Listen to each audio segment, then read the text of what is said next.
بدونی اینجاست. از مذاکرات دوباره پرسپولیس با ستاره مراکشی تا پریخونی تیلور برای حسن یزدانی.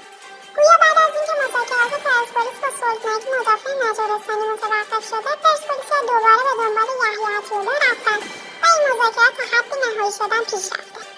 9 برای علیپور، 10 برای ایفا. دیشب شماره پیراهن بازیکنان پرسپولیس اعلام شد و طبق اون علیپور شماره 9، الکسی شماره 10 و فرشاد احمدزاده شماره 11 رو برای فصل بعد می‌پوشن. کارت بزنی ستاره میزنه بیرون.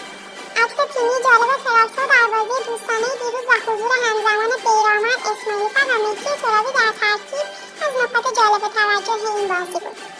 تراکتور این بازی دوستانه رو 1-1 مساوی کرد. خودش نیست ولی پلیشو میخونه. تیلور کشتیگیر معروف آمریکایی که در این المپیک حضور نداره گفته حریف حسن یزدانی یعنی بروک حسن رو میبره و